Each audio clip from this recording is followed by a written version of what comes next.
वाक्यों में बताएं। सबसे पहला प्रश्न है इसमें, परम कल्याण की प्राप्ति कब होगी?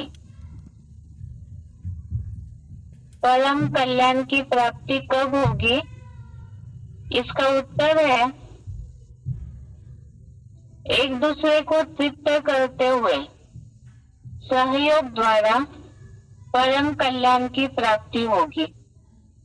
एक दूसरे को तृप्त करते हुए सहयोग द्वारा परम कल्याण की प्राप्ति होगी। तीसरे अध्याय का 11वां श्लोक, अध्याय 3 श्लोक नंबर 11 से रिलेटेड जवाब है, जिसमें ये बात आई है कि इस यज्ञ से देवों को संतुष्ट करो, वे देवता तुमको संतुष्ट करे और एक दूसरे को परस्पर सहयोग द्वारा तृप्त करते हुए परम कल्याण को प्राप्त करो। इसमें खास इंस्पिरेटिंग पार्टी की बात थी और इसके अलावा यहाँ यज्ञ सेवा की, ईश्वरीय सेवा की बात आ रही है, तो उसमें जो जुड़े हुए हैं उन्हें एक दूसरे को सहयोग करते हुए और संतुष्ट करते हुए, तृप्त करते हुए परम कल्याण को प्राप्त करो। दूसरा प्रश्न है, इच्छित भोग कौन देते हैं? इच्छित भोग कौन देते हैं? इसका जवाब है, यज्ञ सेवा से संतुष्ट हुए ब्राह्मण देव इच्छित भोग देते हैं। यज्ञ सेवा से संतुष्ट हुए ब्राह्मण देव इच्छित भोग देते हैं। तीसरे अध्याय का 12वां श्लोक, अध्याय 3 श्लोक नंबर 12, इसमें बात आई है, यज्ञ सेवा से संतुष्ट हुए ऐसे ब्राह्मण जो सूक्ष्म देव तुमको इच्छित भोग देंगे। यज्ञ सेवा से संतुष्ट हुए ब्राह्मण से सूक्ष्म देव तुमको इच्छित भोग देंगे। अगला प्रश्न है,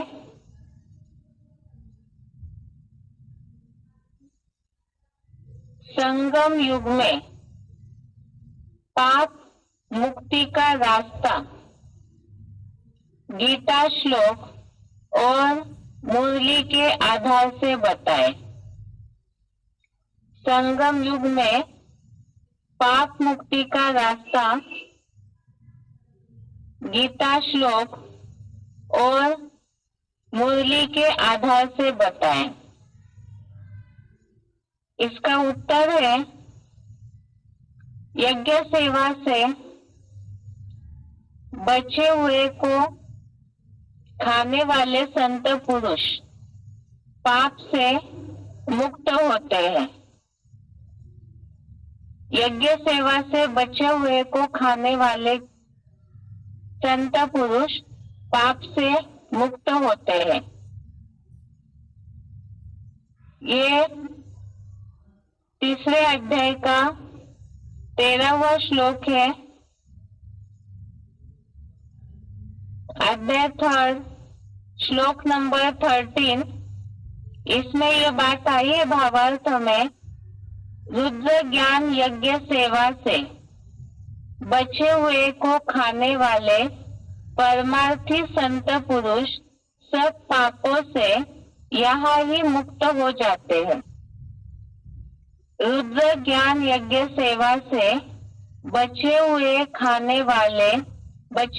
को खाने वाले परमार्थी संत पुरुष सब पापों से यहाँ ही मुक्त हो जाते हैं। इसके लिए हमने सिलेक्टेड पॉइंट सुना था, जिसमें शिव बाबा ने ये बात बोली है, ईश्वरीय ज्ञान यज्ञ में तन मन धन की सारी आहुति लगानी है, तो यज्ञ सेवा में पहले अर्पण करके फिर जो बचा हुआ है वो अपने शरीर निर्वाह तो यूज करते हैं, तो ऐसे संत पुरुष पापों से मुक्त हो जाते हैं। तो ईश्वरीय ज्ञान यज्ञ की सेवा और उस यज्ञ में अर्पण करना, इसी से ही पाप मुक्ति का रास्ता मिलता है। ये तीसरे अध्याय के 13वें श्लोक से रिलेटेड जवाब है। आगे चौथा प्रश्न है, पाप के भागी कब बनते हैं? चौथा प्रश्न है, पाप के भागी कब बनते हैं? इसका जवाब है तीसरे अध्याय का 13वां श्लोक, अध्याय 3 श्लोक नंबर 13 में ही, कि जो स्वार्थी अर्पण किए बिना अपने लिए पकाते हैं, वो पापी लोग पाप को भोगते हैं। अर्थात जो बात बताई यज्ञ सेवा में अर्पण करना है, लेकिन यज्ञ सेवा में अर्पण किए बिना जो अपने लिए ही यूज करते हैं, अपने लिए ही पकाते हैं, वो लोग पाप के भागी बनते हैं। और इसके लिए ही उदाहरण भी दिया हुआ है, जैसे श्रीनाथ की पश्चिमी सभ्यता की बात आई। संगम युग में खास तो श्रीमत दिया हुआ है, दाल चावल आलू ये सबसे अच्छा भोजन है। और इसके अलावा जो स्वार्थी बन करके देहभान की पूर्ति हेतु जो अपने लिए ही पकाते हैं और खाते हैं, तो ऐसे पापी लोग पाप को ही भोगते हैं। अगला 5वां प्रश्न है, ज्यादा से ज्यादा बाप के बच्चे या ब्राह्मण बने, इसके लिए क्या करना चाहिए? ज्यादा से ज्यादा बाप के बच्चे या ब्राह्मण बने, इसके लिए क्या करना चाहिए? इसका जवाब है, जितना ज्यादा याद का भोजन खाएंगे तो उतना ही ब्राह्मणों की सृष्टि में बढ़ोतरी होगी। ज्यादा से ज्यादा बाप के बच्चे ब्राह्मण बने, इसके लिए ज्यादा से ज्यादा याद का भोजन करना चाहिए। इसी से ही ब्राह्मण बच्चों की बढ़ोतरी होगी, ब्राह्मणों की सृष्टि बढ़ेगी। तीसरे अध्याय का 14वां श्लोक, अध्याय 3 श्लोक नंबर 14, इसमें खास बात आई थी जो शिव बाबा ने सिलेक्टेड पॉइंट में उदाहरण दिया था। जितना याद का भोजन करेंगे तो उससे ही मनसा सेवा के द्वारा जो वाइब्रेशन तैयार होते हैं, तो उससे ब्राह्मणों की सृष्टि बढ़ेगी। सिलेक्टेड पॉइंट में और भी ऐसी बातें आई थी जो बाबा ने बोला था कि अगर कम से कम अपने अपने घर में ही अमृत वेले उठ करके या तो संगठित होकर जहाँ भी कहीं क्लास करते हैं, वहाँ एक संकल्प लेकर के जितना एकाग्र होकर के याद करेंगे और उस याद की शक्ति से मनसा वाइब्रेशन जो बनते हैं, तो उससे ब्राह्मणों की वृद्धि होगी। इसके साथ साथ ही है कि याद जितना करेंगे तो ज्ञान भी बढ़ेगा, और ज्ञान बढ़ेगा, ज्ञान का मंथन चलता है ईश्वरीय सेवा से, ज्ञान मंथन से, तो उतना ईश्वरीय सेवा में भी मदद मिलेगी। लेकिन सबसे पहले है याद का भोजन। तीसरे अध्याय के 14वें श्लोक में ये बात बोली है, अध्याय 3 का श्लोक नंबर 14 में, आत्म स्नेह के भोजन से 9 ब्राह्मण रूप प्राणी होते हैं। इसमें शिव बाबा ने बोला परमात्मा प्यार अर्थात की याद, ये जो शक्ति है, इसी से ही 9 ब्राह्मण रूप प्राणियों की सृष्टि में बढ़ोतरी होती है। 6वां प्रश्न है, कर्म किससे उत्पन्न हुआ है? कर्म किससे उत्पन्न हुआ है? इसका जवाब है कर्म को ब्रह्मा से उत्पन्न हुआ जान। तीसरे अध्याय का 15वां श्लोक, अध्याय 3 श्लोक नंबर 15, इसमें ये बात आई है कर्म को ब्रह्मा से उत्पन्न हुआ जान, अर्थात कर्म ब्रह्मा से उत्पन्न हुआ है।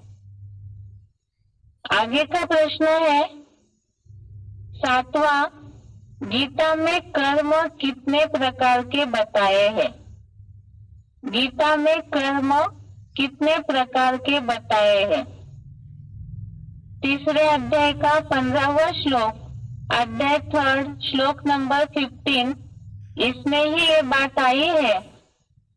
वास्तव में क्लैरिफिकेशन में लिखा हुआ जवाब है, सिंपल जो अर्थ है उसमें नहीं है। इसमें बताया है सात्विक, राजसीय, तामसी कर्म। कर्म के प्रकार बताए हैं सात्विक, राजसी और तामसी कर्म।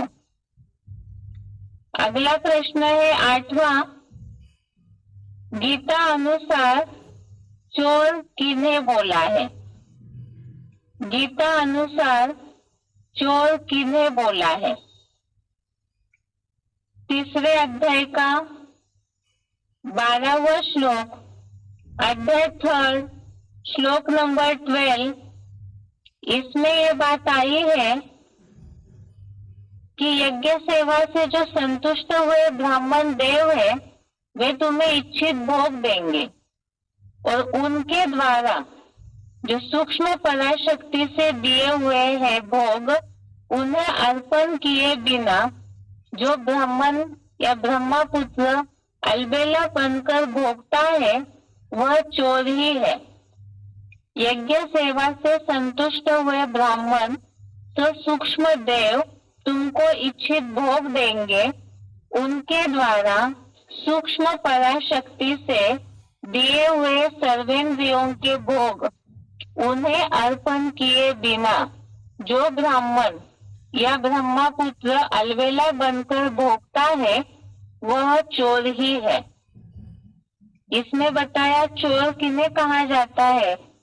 इससे रिलेटेड सिलेक्टेड पॉइंट में हमने सुना था जो ब्रह्मा भोजन के लिए शिव बाबा ने बोला था।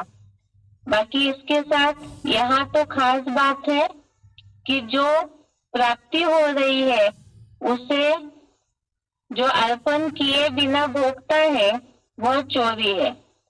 आगे का प्रश्न है 9वां, आत्मा का भोजन क्या है?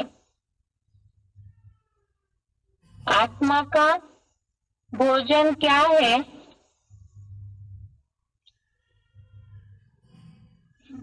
इसका जवाब है तीसरे अध्याय का 14वां श्लोक।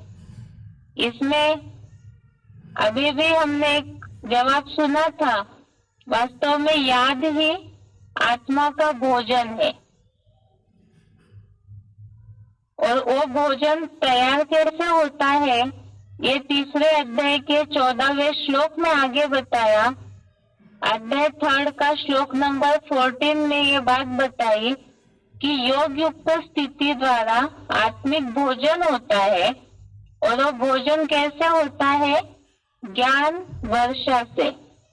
जैसे लौकिक दुनिया में जितना जितना बारिश होती जाएगी तो उतना ही अनाज पैदा होता है। वास्तव में पानी से केवल पेट नहीं भरता है, भोजन से अर्थात जो अनाज खाता है मनुष्य उससे पेट भरता है। इसी तरह से यहाँ भी, लेकिन बारिश हुए बिना अनाज पकेगा नहीं। इसी तरह से यहाँ भी जितनी जितनी ज्ञान की वर्षा होगी उस ज्ञान की वर्षा से योग युक्त स्थिति द्वारा आत्मिक भोजन होता है।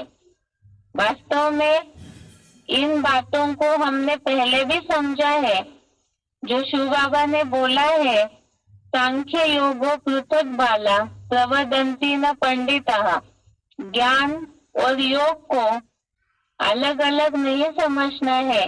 वास्तव में दोनों से भी वही पद प्राप्त होता है और दोनों भी अरस परस भी है। जितना ज्ञान होगा उतना याद की शक्ति बढ़ेगी, और जितना याद एकाग्रता होगी तो उतना ज्ञान भी बुद्धि में टपकता रहेगा।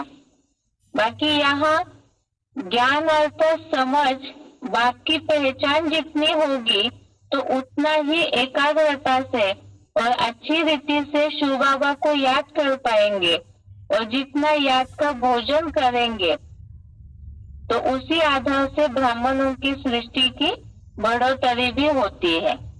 तो ये जवाब है, आत्मा का भोजन क्या है?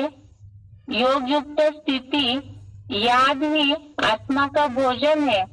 जितनी एकाग्रता होगी उतना ही याद की शक्ति भी बढ़ेगी, और बढ़ने के लिए ज्ञान की आवश्यकता है।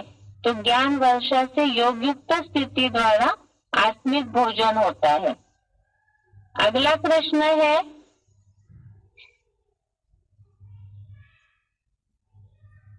दसवां प्रश्न है, ब्रह्मा किससे उत्पन्न हुआ है?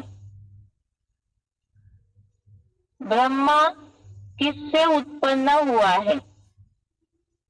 तीसरे अध्याय का 15वां श्लोक, अध्याय 3 श्लोक नंबर 15।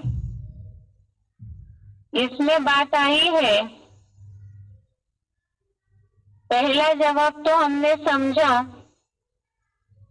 कर्म को ब्रह्मा से उत्पन्न हुआ जान, और आगे के वाक्य में बताया है ब्रह्मा अविनाशी से पैदा हुआ है। इसमें क्लैरिफिकेशन में स्पष्ट बात बताई है, ब्रह्मा किससे उत्पन्न हुआ है?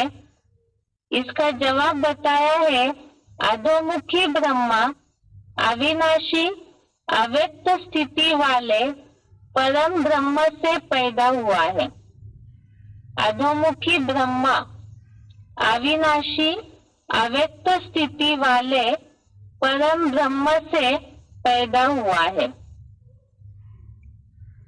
अर्थात त्रिमूर्ति के चित्र में जो साक्षात्कारों का क्लैरिफिकेशन बताया जाता है, यदि उसे हम समझते हैं उस हिसाब से अधोमुखी ब्रह्मा अर्थात शिव बाबा दादा लेखराज ब्रह्मा को बोलते हैं, और उनको साक्षात्कारों का रहस्य जो आदि ब्रह्मा है उन्होंने क्लैरिफिकेशन दिया उनमें शिव ने प्रवेश करके। उस हिसाब से यहाँ अधोमुखी ब्रह्मा ज्ञान की दृष्टि से जन्म लेने के हिसाब से बताया, अविनाशी अव्यक्त स्थिति वाले परम ब्रह्म से पैदा हुआ है। और अव्यक्त स्थिति वाले परम ब्रह्म के लिए नीचे क्लैरिफिकेशन में समझाया है क्यों अल्लाह अव्वल दिन वाले सनातन धर्म के महादेव की बात है। शास्त्रों में अमरनाथ के रूप में, मृत्युंजय के रूप में महादेव का गायन है, और वो महादेव ही हम ज्ञान के हिसाब से, मुरलियों के क्लैरिफिकेशन के हिसाब से समझते हैं कि जो अव्यक्त स्थिति वाले परम ब्रह्म की स्थिति है वही महादेव है। और अव्यक्त स्थिति अर्थात जिसके द्वारा शिव बाबा की अर्थात जो परमात्मा पार्ट है उनकी प्रत्यक्षता होती है, जो मुरलियों में बाबा बोलते हैं तुम बच्चों की अव्यक्त स्थिति ही बाप को प्रत्यक्ष करेगी। तो सबसे पहले ऐसी पारदर्शी रूहानियत की स्थिति परम ब्रह्म की है, और वो अविनाशी है, आदि से अंत तक ऑलराउंड पार्ट बजाते हैं, और उनके द्वारा अधोमुखी ब्रह्मा की उत्पत्ति होती है। अगला 11वां प्रश्न है, यज्ञ करने से वर्षा होती है, इसका बेहद में अर्थ क्या है? यज्ञ करने से वर्षा होती है, इसका बेहद में अर्थ क्या है? दुनिया वाले जैसे समझते हैं लौकिक में, ये बात लौकिक दुनिया वालों को समझाने के हिसाब से ये प्रश्न है। दुनिया में जब जब कहीं अकाल होता है खेती बाड़ी का नुकसान होता है तो लोग यज्ञ करते हैं, इसलिए ताकि बारिश हो। वास्तव में ऐसे तमोप्रधान दुनिया में पहले सात्विक अवस्था थी तो लोगों का जो मंत्र उच्चारण है उसका प्रभाव पड़ता था, लेकिन अभी यहाँ वास्तव में बेहद में ये बात फलीभूत होती है। जो ज्ञान यज्ञ की सेवा जितना करते हैं, यज्ञ करने से वर्षा होती है, इसका बेहद में अर्थ है जितना ज्ञान यज्ञ की। पहले हमने यज्ञ माना क्या उसे समझा।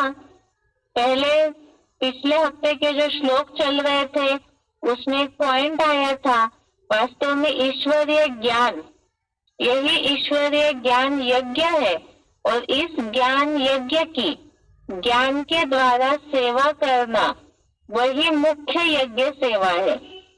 वैसे तो तन मन धन संबंध संपर्क की सारी आहुति स्वाहा करना ये यज्ञ सेवा है ही, लेकिन सबसे पहले है ज्ञान यज्ञ की सेवा अर्थात ज्ञान की सेवा। और जितना जितना इस ज्ञान यज्ञ की ज्ञान द्वारा सेवा करते हैं तो उतना ही ज्ञान का मंथन बुद्धि में चलता रहेगा। इससे रिलेटेड हमने सिलेक्टेड पॉइंट समझा था, जिसके लिए किसी ने ये बात पूछी थी कि हम ज्यादा से ज्यादा सेवा में लगे, ज्यादा से ज्यादा पुरुषार्थ आगे बढ़े, उसके लिए क्या करना चाहिए। तो शिव बाबा ने जवाब दिया था कि जितना जितना हम अनेकों को सेवा फील्ड में ज्ञान सुनाते रहेंगे तो उतना ही ज्ञान का मंथन चलता रहेगा। वो कैसे? तो सेवा फील्ड में जब हम ज्ञान सुनाते हैं, सेवा करते हैं, आत्माओं की बाप का परिचय देने की सेवा करते हैं, तो उस समय वैरायटी प्रकार के प्रश्न आते हैं।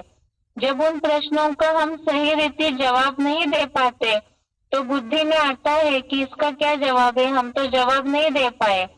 और सोचने में, जवाब देने के इससे मंथन चलता है ज्ञान का बुद्धि में। और जितना जितना सेवा करेंगे ऑटोमेटिकली ज्ञान का मंथन चलेगा।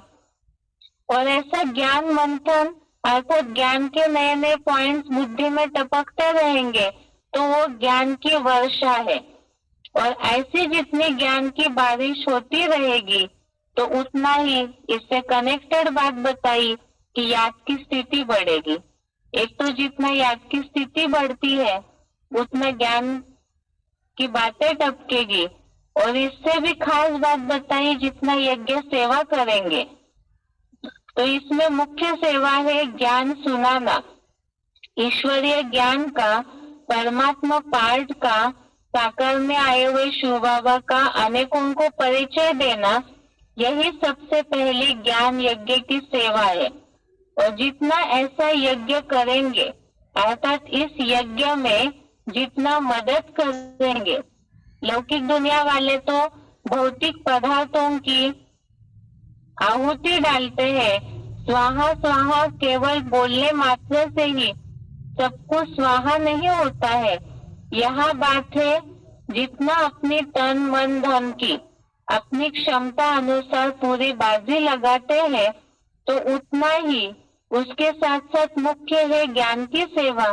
सर्विस फील्ड में ज्ञान सुनाना तो उतना ज्ञान का मंथन चलेगा और ऐसे ज्ञान की वर्षा होती रहेगी।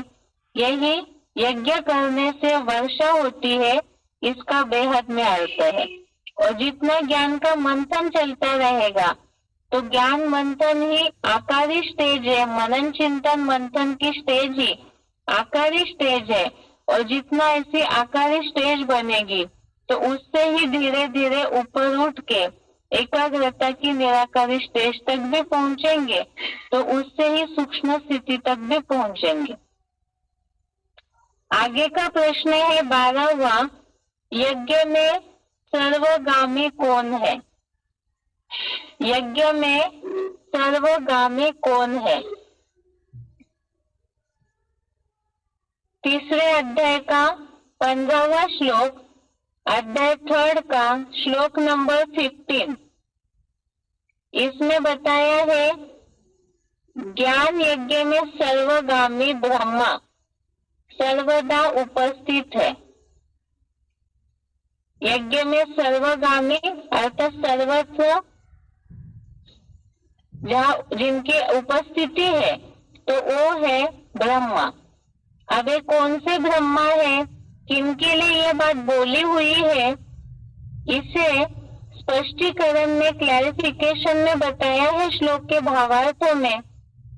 ज्ञान यज्ञ में सर्वगामी संगठित हुआ 4 मुखों का चतुर्मुखी सूक्ष्म देह का अधोमुखी गिरती कला का ब्रह्मा अर्जुन ध्वजा में चंचल हनुमान रूप कथाओं में सर्वदा उपस्थित है। इससे श्लोक का भावार्थ समझते समय हमने इस बात को समझा था कि जैसे पहले अध्याय के श्लोक में भी ये बात आई, अर्जुन का जो रथ का ध्वज है इसमें हनुमान को विराजमान दिखाया जाता है। तो इसी तरह से यहाँ भी हनुमान वाली आत्मा जिसे पवन पुत्र बोला जाता है, जहाँ चाहे जब चाहे तब वो हवा के प्रवाह से कहीं भी विचरण करता है। तो इसी आधार से जो सूक्ष्म शरीरधारी ब्रह्मा है, जिसे बताया है क्लैरिफिकेशन में श्लोक के, संगठित हुआ 4 मुखों का चतुर्मुखी सूक्ष्म देह का अधोमुखी गिरती कला का ब्रह्मा, अर्थात जो सूक्ष्म शरीरधारी ब्रह्मा की सोल है तो वो हनुमान के रूप में पवन पुत्र होने के कारण अर्थात सूक्ष्म शरीर होने के कारण यज्ञ में सर्वगामी है और सदैव उपस्थित होती है। सर्वगामी अर्थात जब चाहे तब कहीं भी आना जाना कर सकती है। इस भावार्थ से ये सूक्ष्म शरीरधारी ब्रह्मा ही हर जगह उपस्थित होता है, जिसके लिए मुरलियों में भी शिव बाबा बोलते हैं कि बाप दादा हमेशा कंबाइंड है। तुम बच्चे बाप दादा को अलग करते हो और फिर एक हो जाते हैं। यहाँ खास बात प्रजापिता ब्रह्मा मनुष्य आत्माओं के पिता बाप के रूप में और ब्रह्मा को दादा के रूप में इस भावार्थ से, जैसे अर्जुन ध्वजा में चंचल हनुमान रूप कथाओं में सर्वदा उपस्थित है ऐसे बताया है। तो यहाँ ही यज्ञ में सर्वगामी है सूक्ष्म शरीरधारी ब्रह्मा। अगला प्रश्न है 13वां, वर्षा से अन्न की उत्पत्ति होती है, इसका बेहद में अर्थ क्या है? वर्षा से अन्न की उत्पत्ति होती है, बेहद में अर्थ क्या है? इसके लिए बताया ज्ञान वर्षा से योग युक्त स्थिति द्वारा आत्मिक भोजन होता है।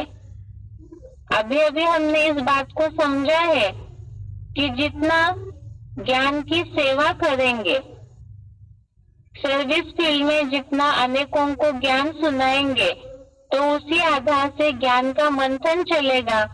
क्या समझाना है, आगे क्या समझाना है, किस बात से लोग कन्विंस हो सकते हैं, इस तरह की बातें जो बुद्धि में चलती है और उसी आधार से नए नए मुरली के पॉइंट्स, ज्ञान के पॉइंट्स बुद्धि में आते हैं। तो ज्ञान के मंथन ही ज्ञान की वर्षा होती है उससे, और ऐसी ज्ञान की वर्षा से योग युक्त स्थिति द्वारा आत्मिक भोजन होता है। अर्थात जितना जितना शिव बाबा का परिचय देते जाएंगे, तो बाबा ने बोला है मुरली में, जितना ज्ञान की सर्विस करते हैं, बाप का परिचय देने की सर्विस करते हैं, तो ऐसे सर्विसेबल बच्चों को बाप याद करते हैं। और साथ में ही जितना ईश्वरीय सेवा करेंगे तो उतना याद की शक्ति बढ़ती है। जो अरस परस बातें हैं तो सर्विसेबल बच्चों को बाप याद करते हैं, तो उनकी याद की शक्ति और भी बढ़ती है। इस भाव से बताया वर्षा से अन्न की उत्पत्ति होती है, इसका बेहद में क्या अर्थ है? तो वही है कि जितना ज्ञान का मंथन चलेगा, ज्ञान की वर्षा होगी, उसी आधार से याद की स्थिति भी बढ़ेगी। तो ये अरस परस बातें हैं, ज्ञान और याद। इसके लिए हमने इसके पहले भी बहुत सारी बातें समझी। कईयों के मन में ये बात रहती है, सेवा ही नहीं होती है, किसी को भी हम सुनाते हैं तो कोई मानते नहीं है। तो इसके लिए खास जरूरी है याद की स्थिति, जो श्लोक समझते समय भी हमने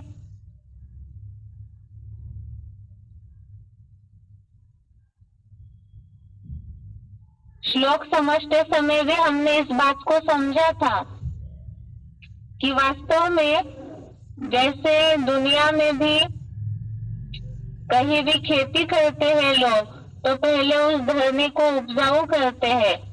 इसी तरह से यहाँ वास्तव में जो तीसरे अध्याय का 14वां श्लोक है, अध्याय 3 का श्लोक नंबर 14, एक खास सर्विस फील्ड के रिजल्ट के लिए है कि सर्विस कैसे हो सकती है। पहले तो धरती को उपजाऊ कराना है, अर्थात जितनी हमारी याद की स्थिति अच्छी होगी, अमृत वेले उठ करके एकाग्रता से जितना ऐसा सर्विस फील्ड के लिए वाइब्रेशन तैयार करेंगे, उसी आधार से जिस किसी को भी जाकर के ज्ञान समझाएंगे, तो पहले से ही वैसे पॉजिटिव संकल्प के वाइब्रेशन तैयार करने के कारण सर्विस का रिजल्ट निकलता है। इसमें लेकिन कोई भी प्रकार की स्वार्थ युक्त भावना नहीं होनी चाहिए कि हम सेवा कर रहे हैं तो उसका एक ही लक्ष्य हो शिव बाबा से जोड़ना। अगर इसके अलावा और कोई भी भावना लेकर के सेवा करते हैं, ज्ञान सुनाते हैं, तो मिक्सचरिटी होने के कारण संकल्पों में जो रिजल्ट निकलना चाहिए वो नहीं निकलता है। दूसरी बात, ज्ञान सुनाते समय या किसी को भी समझाते समय खुद में कॉन्फिडेंस नहीं रहता है, उस समय भी रिजल्ट निकलने में देरी लगती है। इसी के लिए खास बात बताई, सांख्य योग अर्थात दोनों का ज्ञान और योग का बैलेंस होना चाहिए। और यहाँ तो आपस में कनेक्शन बताया कि जितना याद करेंगे उतना ज्ञान बुद्धि में टपकता है, जितना ज्ञान यज्ञ की पूरी आहुति से सेवा करेंगे तो ज्ञान मंथन से, ज्ञान वर्षा ही ज्ञान मंथन है, और जितना ज्ञान वर्षा होगी तो उतना आत्मिक भोजन भी तैयार होता रहेगा। अगला प्रश्न है, निम्नलिखित हिंदी शब्दों का संस्कृत शब्द बताएं। निम्नलिखित हिंदी शब्दों का संस्कृत शब्द बताएं। पहला प्रश्न है, अन्न से प्राणियों की उत्पत्ति। अन्न से प्राणियों की उत्पत्ति। तीसरे अध्याय का 14वां श्लोक है। तीसरे अध्याय का 14वां श्लोक, इसमें आया है अन्न से प्राणियों की उत्पत्ति। यह अन्न माना भोजन, भोजन अर्थात याद, और प्राणियों की उत्पत्ति अर्थात ब्राह्मणों की सृष्टि की बढ़ोतरी होना। इसमें शब्द आया है श्लोक में, अन्नात् भवन्ति भूतानि। श्लोक में शब्द आया है अन्नात् भवन्ति भूतानि, अर्थात यहाँ आत्म स्नेह के भोजन से 9 ब्राह्मण रूप प्राणी होते हैं। अगला है, यज्ञ सेवा से बचे हुए को खाने वाले। दूसरा प्रश्न है, यज्ञ सेवा से बचे हुए को खाने वाले। इसका संस्कृत शब्द है तीसरे अध्याय का 13वां श्लोक, अध्याय 3 श्लोक नंबर 13, यज्ञ शिष्टाशिनः। यज्ञ शिष्टाशिनः, यज्ञ सेवा से बचे हुए को खाने वाले। तीसरा प्रश्न है, कर्म को ब्रह्मा से उत्पन्न हुआ जान।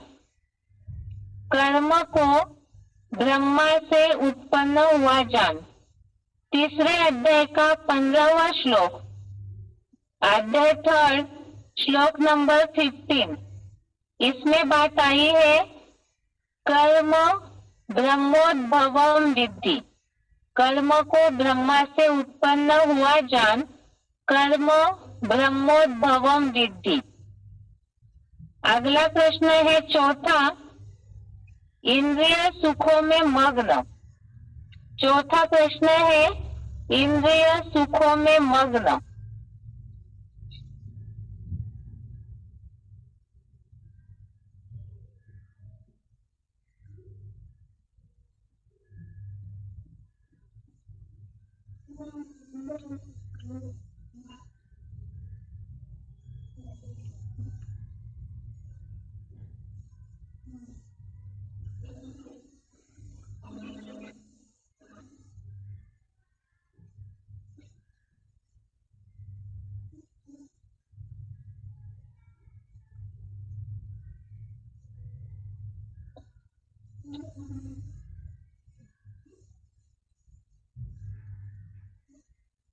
इसका जवाब है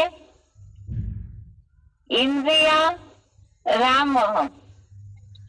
इंद्रिय सुखों में मग्न, इसका जवाब है इंद्रिया राम। पांचवा प्रश्न है पापायु। पांचवा प्रश्न है पापायु।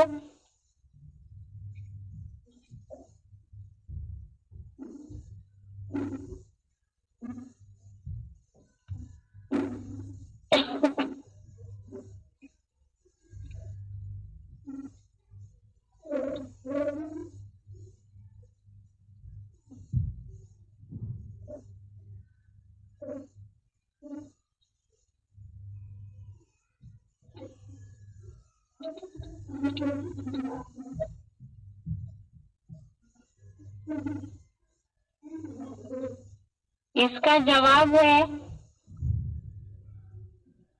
तीसरे अध्याय का 16वां श्लोक, जिसमें बात आई है इंद्रिय सुखों में मग्न, अर्थात ही इंद्रिया राम। अध्याय 3 का श्लोक नंबर 16 में।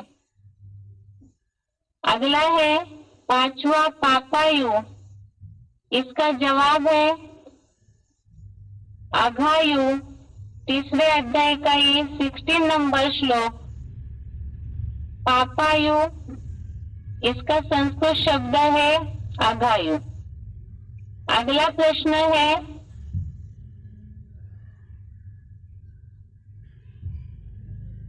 ये जनरल प्रश्न है, मनुष्य जीवन कब व्यर्थ कहा जाएगा और उसे सफल करने के उपाय गीता के आधार से समझाए। मनुष्य जीवन कब व्यर्थ कहा जाएगा और उसे सफल करने के उपाय गीता के आधार से समझाए। बेसिक कोर्स में भी हम इस बात को समझ रहे थे, जैसे 84 लाख योनियों की भी बात आ रही थी। वास्तव में मनुष्य का जीवन जो है वो अभी जानवर जैसे बन चुका है, क्योंकि मनुष्य स्वार्थी हो चुके हैं और साथ ही साथ अपने लिए ही इंद्रिय सुखों में ही स्वार्थपूर्वक जीवन व्यतीत करते हैं। और ऐसा जो स्वार्थी जीवन है, केवल अपने लिए ही संकुचित भावना से जो जीवन जीते हैं, तो ऐसा स्वार्थ भरा जो जीवन है वो व्यर्थ कहा जाएगा। एक खास तो तीसरे अध्याय का 16वां श्लोक, अध्याय 3 का श्लोक नंबर 16, इस श्लोक से जुड़ा हुआ जवाब है। लेकिन दुनिया वालों को समझाने के लिए ये बात है खास, इसे ही बेसिक कोर्स में हमने जो समझा है, वास्तव में मनुष्य का जीवन आज के समय में जानवरों की तरह हो चुका है, स्वार्थी हो चुके हैं और उसी तरह हिंसात्मक भी हो चुके हैं। उसका कारण क्या है? क्योंकि वो अपने ही जीवन जीने के लिए स्वार्थी बन चुके हैं, इंद्रिय सुखों में पूरी तरह से व्यस्त हो चुके हैं। और ऐसा जो जीवन है जिसके लिए तीसरे अध्याय के 16वें श्लोक में बात आई है, वह पापायु स्वार्थ से भरे इंद्रिय सुखों में जो मग्न है वह व्यर्थ ही जीवित है। वह पापायु स्वार्थ से भरे इंद्रिय सुखों में मग्न व्यर्थ जीवित है। और ऐसा जीवन जो स्वार्थ भरा इंद्रिय सुखों में अपने लिए ही संकुचित मानसिकता को लेकर के जो जीवन जीते हैं, वो जीवन अगर जीते हैं तो मनुष्य जीवन ऐसे समय में व्यर्थ कहा जाएगा। क्योंकि इसके पहले भी हमने श्लोक में देखा है, जो अपने लिए ही पकाते हैं और खाते हैं वो वास्तव में पाप को ही भोगते हैं। इसी तरह से जो अपने लिए ही जिए, दुनिया में भी लोग कहते हैं जो अपने लिए ही जीते हैं, तो ऐसा जीवन क्या, जो दुनिया के लिए जीते हैं, विश्व कल्याणार्थ जीते हैं, अनेकों का कल्याण की भावना से जो जीवन अपना जीते हैं, तो वास्तव में वही परमार्थी जीवन है जो ईश्वरीय सेवा के कार्य में लगाए। इसमें हो सकता है लोग ये समझे कि बहुत ऐसे लोग हैं दुनिया में जो समाज सेवा करते हैं, कहीं ना कहीं दान धर्म पुण्य में लगे हुए रहते हैं, तो वहां भी कहीं ना कहीं लिमिटेशन आ जाती है। वास्तव में स्वयं को आत्मा समझ करके जो ईश्वरीय ज्ञान यज्ञ सारे विश्व कल्याण अर्थ लगा हुआ है, तो उस यज्ञ में जो अपनी ईश्वरीय सेवा की आहुति डालते हैं, तन मन धन की ईश्वरीय सेवा अर्थ आहुति देते हैं, तो वास्तव में ऐसा जो जीवन है तो वो तभी सफल हो सकता है। प्रश्न है ये, मनुष्य जीवन कब व्यर्थ कहा जाएगा? इसका जवाब है, स्वार्थ से भरे इंद्रिय सुखों में जो मग्न है, ऐसा पापायु पापपूर्ण जीवन व्यतीत करने वाला व्यर्थ ही जीवित है। और आगे का प्रश्न है, उसे सफल करने के उपाय गीता के आधार से समझाइए। इस हफ्ते हमने जो श्लोक समझे हैं, तीसरे अध्याय के 16 नंबर श्लोक में ही इसका जवाब बताया है कि इस पुरुषोत्तम संगम युग में ऐसे चलाए गए ऊपरी वर्णित चक्र का अनुसरण नहीं करता तो वो पापायु है, और जो ऐसे चक्र का अनुसरण करता है तो वो पुण्य आत्मा बन जाता है, उसका जीवन सफल हो जाता है। तो कौन से चक्र का अनुसरण करना है? दुनिया वालों को जिन्हें भी हम समझाते हैं, उन्हें यज्ञ कर्म का महत्व समझाना है कि ईश्वरीय ज्ञान यज्ञ की सेवा ही वास्तव में यज्ञ कर्म है। लेकिन केवल हम ज्ञान के आधार से समझा रहे हैं तो उसे प्रैक्टिकल अनुभव के आधार से समझाना होगा। क्योंकि जहाँ ऐसी, ये तो हमने समझा है, ईश्वरीय सेवा करते हैं, तो मुरलियों में अव्यक्तवाणियों में बाबा ने बोला है, करो सेवा तो मिले मेवा। तो ऑटोमेटिकली उससे जीवन में खुशी चलती रहती है। और ऐसे जहाँ विश्व कल्याण का कार्य करने से खुशी मिलती है, समाधान मिलता है, सुख शांति की अनुभूति होती है, तभी वास्तव में मनुष्य जीवन, तो इसीलिए मेहनत करते हैं मनुष्य, ताकि जीवन में सुख शांति में जीवन हो, खुश रहे जीवन, और वो जीवन ही सफल माना जाएगा। तो वो कैसे हो सकता है? तो गीता में इसे बताया कि जो इस ईश्वरीय सेवा का जो चक्र बताया है, यज्ञ सेवा का चक्र, उसका अनुसरण करता है तो जीवन सफल हो जाएगा। जिसे तीसरे अध्याय का श्लोक नंबर 9 से श्लोक नंबर 16, अध्याय 3 का श्लोक नंबर 9 से श्लोक नंबर 16 तक ये जुड़े हुए जवाब है। ये चक्र बताया है जिसे हमने समझा था शनिवार को रिवीजन में भी, कि सबसे पहले भगवान ने अर्जुन को ये बात समझाई कि नियत किए हुए कर्मों को कर। नियत किए हुए कर्मों को करने के लिए लोग ऐसे समझते हैं कि हम जिनसे जुड़े हैं देह के संबंधियों के साथ, तो केवल हम उनकी ही चिंता करते रहे तो वही हमारा पहला फर्ज है। सो तो है ही, लेकिन खास बात तो है आत्मा तो अनेक जन्मों से जुड़ी हुई है। हम केवल इस जन्म के संबंधियों की चिंता करें। जिस देह में आत्मा इस जन्म में बंधी हुई है तो स्वार्थ हो जाता है, और आत्मा जो अनेक जन्मों में अनेक संबंधियों से जुड़ी हुई है, अनेकों के कनेक्शन में आती है, तो यहाँ संगम युग में, पुरुषोत्तम संगम युग पर अनेक जन्मों के कल्याण की थ्योरी बताई जाती है, और उससे सब सारे जन्मों को ही सफल करने के लिए, उसके साथ साथ ही विश्व कल्याण करने के लिए खास कर्म बताया है यज्ञ सेवा। लेकिन वो यज्ञ सेवा करने के लिए बताया जो यज्ञ सेवा करेंगे और सारे बंधनों से मुक्त हो जाएंगे। यज्ञ सेवा के सिवाय दूसरा कर्म नरक लोक का कर्म बंधन है, इसीलिए यज्ञ सेवा में जुड़ने बोला। और जैसे ही यज्ञ सेवा का ये चक्र शुरू होता है तो उसमें खास बात बताई कि जैसे इस अविनाशी रुद्र ज्ञान यज्ञ की स्थापना हुई तो उसमें उस प्रजा को बताया गया ये कर्म कि सत्व प्रधान सृष्टि की वृद्धि करो तो उससे इष्ट कामनाओं की पूर्ति होगी। अगर सत्व प्रधान सृष्टि की वृद्धि करो, इसी से रिलेटेड जो तीसरे अध्याय का 10वां श्लोक है, इससे कनेक्टेड है तीसरे अध्याय का 14वां श्लोक। अध्याय 3 का श्लोक नंबर 10 से कनेक्टेड है श्लोक नंबर 14। इस सत्व प्रधान सृष्टि की वृद्धि करने के लिए बताया जितना याद का भोजन करेंगे और साथ साथ ज्ञान वर्षा से भोजन तैयार होता है, तो जितना सत्व प्रधान सृष्टि ब्राह्मणों की बढ़ोतरी, ये यज्ञ सेवा का सबसे पहला कर्म है ज्ञान यज्ञ की ज्ञान द्वारा सेवा।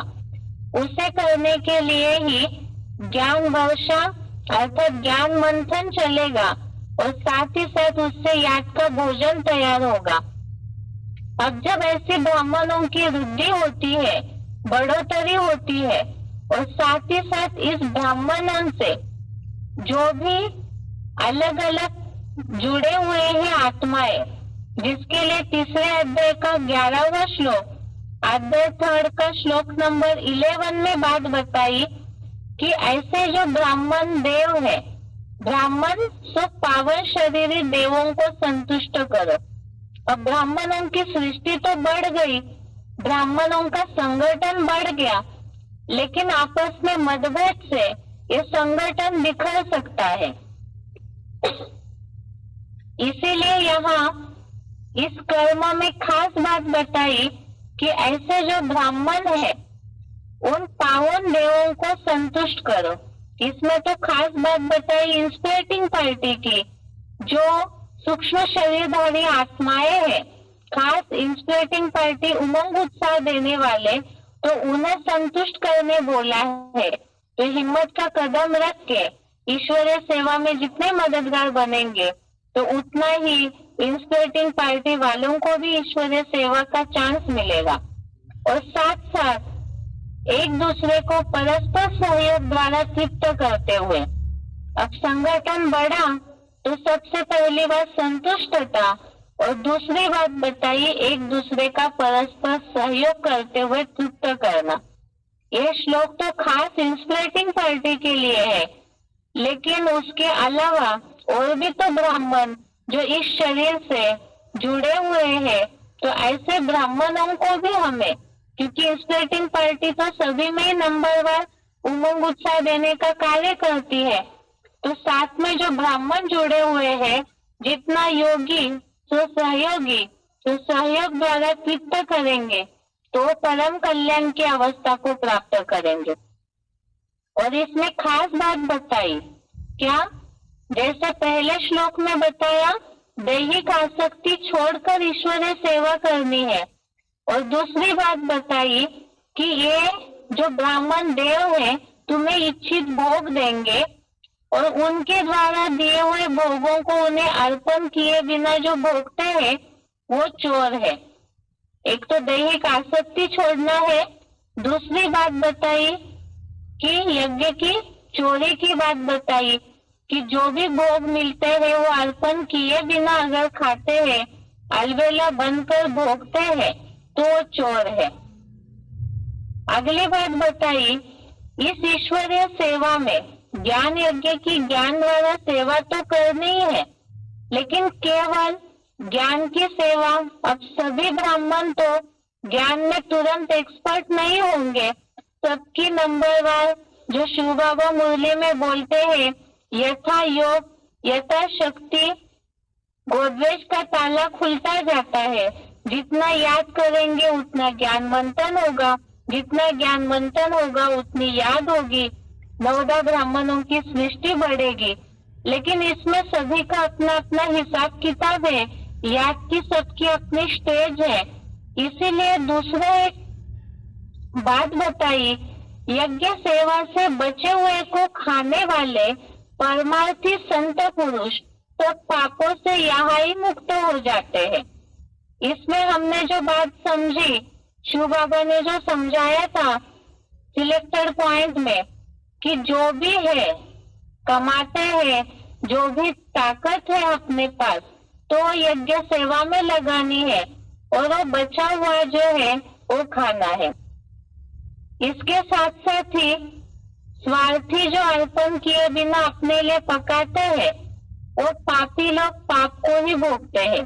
अगर ईश्वरीय सेवा करते हुए जैसे बताया चोरी नहीं करनी है, दूसरी बात बताई दैहिक आसक्ति छोड़नी है, और तीसरी बात बताई इस ईश्वरीय सेवा का ये यज्ञ कर्म करते हुए इस चक्र का अनुसरण करते हुए सतर्कता दी है कि पाप कब बनेगा। उसके लिए बताया कि जो अपने लिए स्वार्थी अर्पण किए बिना अपने लिए जो पकाते हैं और खाते हैं वो पापी लोग पाप को ही भोगते हैं। अर्थात यह एग्जाम्पल के रूप में दिया श्रीनाथीय पश्चिमी सभ्यता वाले श्रेष्ठ ब्राह्मण नहीं बनते। दूसरे अध्याय के श्लोकों में ये बात आई थी भोगेश्वर्य प्रसक्ता नाम, अर्थात भोग और ऐश्वर्य ही सब कुछ है ऐसे मान करके यहाँ उसी में ही जो लगे रहते हैं। ऐसे ये श्रीनाथीय पश्चिमी सभ्यता वाले खाने पीने में ही अगर लगे रहते हैं तो ईश्वरीय सेवा का जो मुख्य कर्म है ज्ञान द्वारा सेवा वो साइड में रह जाएगा, तो उससे भी पापी लोग पाप को ही भोगते हैं। दूसरी बात, हमने इस श्लोक को समझते समय तीसरे अध्याय का 13 नंबर श्लोक समझते समय पॉइंट समझा था श्रीनाथ और जगन्नाथ का अंतर में। और जगन्नाथ के बारे में शिव बाबा मुरली में भी बोलते हैं कि संगम युग में दाल चावल आलू ये सबसे अच्छा भोजन है, और उसके अलावा अगर एक्स्ट्रा खान पान में दैहिक सुखों में बुद्धि जाती है तो मुरली में शिव बाबा ने उसके लिए भी बोला है कि असंख्य चोर हरामखोर, क्योंकि दैहिक आसक्ति में ही संगम युग में भी बुद्धि जाती है। इसके साथ साथ ही खास कर्म की बात बताई कि कर्म को ब्रह्मा से उत्पन्न हुआ जान, तो ऐसे सर्वंश त्यागी बनकर ब्रह्मा ने जो कर्म किया यज्ञ सेवा का, जैसे ही परिचय मिला तो वैसे ही संपूर्ण रीति से स्वाहापने की जो भावना है, तो यज्ञ सेवा के यज्ञ कर्म का संपूर्ण त्यागी पने की जो भावना से कर्म की शुरुआत की, यज्ञ की शुरुआत की, तो ऐसे जो ब्रह्मा कर्म की शुरुआत करते हैं तो वो हमारे लिए सैंपल है। और ऐसे यज्ञ कर्म का जो अनुसरण करते हैं इस चक्र का, तो उनका जीवन ही सफल हो जाएगा। और वो सफलता की निशानी ये भी हमने समझी। सबसे पहले तो बताया इष्ट भोग, इष्ट कामनाओं की पूर्ति होती है और साथ साथ ही परम कल्याण की भी प्राप्ति होती है और उसका रिजल्ट है खुशी का मेवा। यहाँ संगम में प्रैक्टिकल में अनुभव होगा। जितना स्वाहा बुद्धि उतना प्रैक्टिकल अनुभव भी होगा। ये है इस प्रश्न का जवाब। आगे का प्रश्न है चौथा, निम्नलिखित प्रसंगों के लिए श्लोक बताएं। पहला प्रश्न है कर्म को ब्रह्मा से उत्पन्न हुआ है ऐसे समझो। कर्म को ब्रह्मा से उत्पन्न हुआ है ऐसे समझो।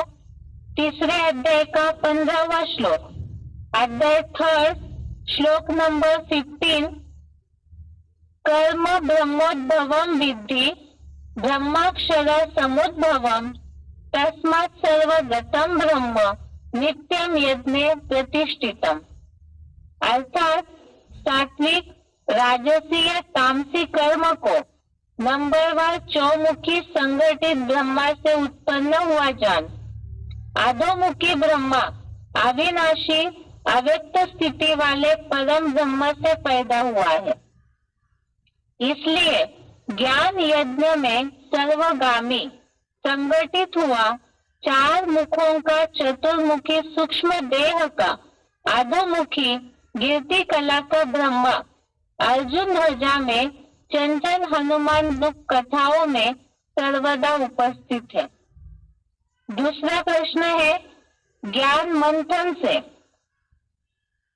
ज्ञान के मंथन से और याद द्वारा ब्राह्मण सृष्टि बढ़ती है।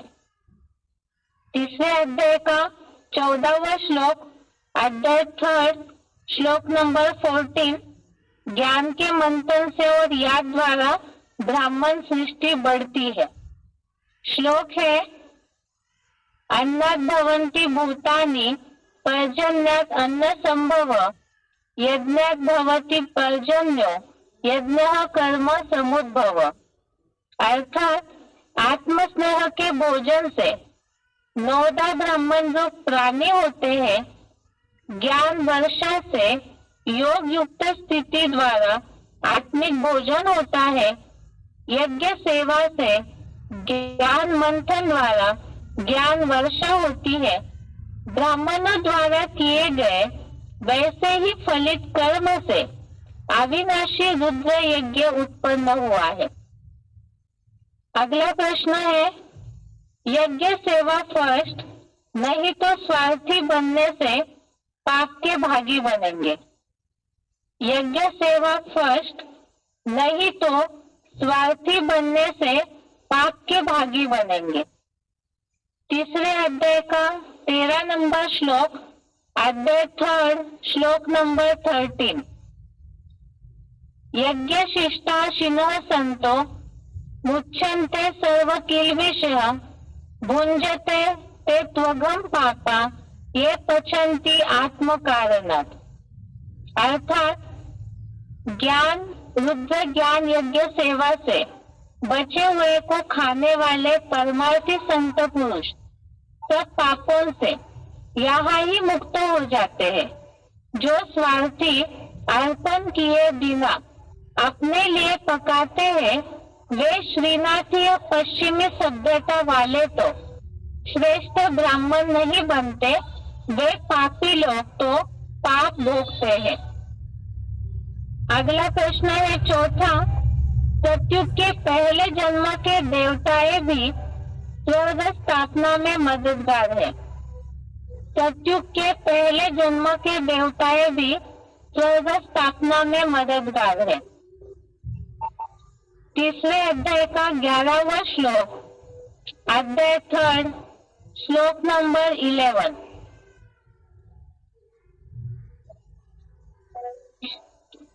देवान् भावयतानेन ते देवा भावयन्तु वः परस्परं भावयन्तः श्रेय परम वाप्स्यस्तम्।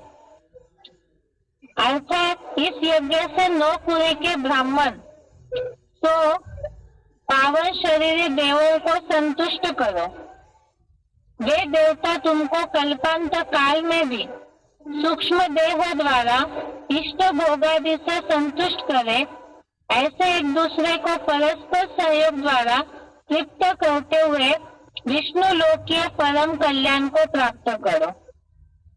यहाँ जो प्रश्न पूछा है, सत्युग के पहले जन्म के देवताएं भी स्वर्ग स्थापना में मददगार है।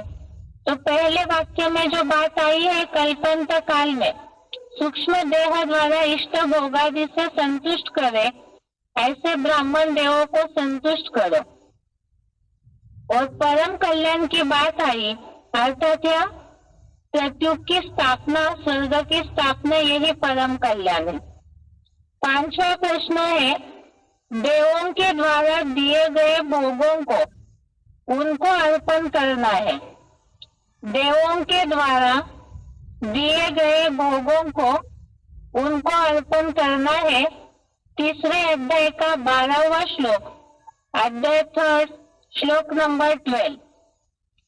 इष्टान भोगान हि वो देवा दास्यन्ते यज्ञ भाविताः तय दत्तान प्रदायोभ्य यो भुंक्ते तेन एव सः। क्योंकि यज्ञ सेवा से संतुष्ट हुए ऐसे ब्राह्मण सूक्ष्म देव तुमको इच्छित भोग देंगे। उनके द्वारा सूक्ष्म पराशक्ति से दिए हुए सर्वेंद्रियों के भोग उन्हें अर्पण किए बिना जो ब्राह्मण ब्रह्मपुत्र अलबेला बनकर भोगता है, वह चोर ही है। छठवां प्रश्न है, जीवन सफल करने के लिए यज्ञ सेवा करें। जीवन सफल करने के लिए यज्ञ सेवा करें।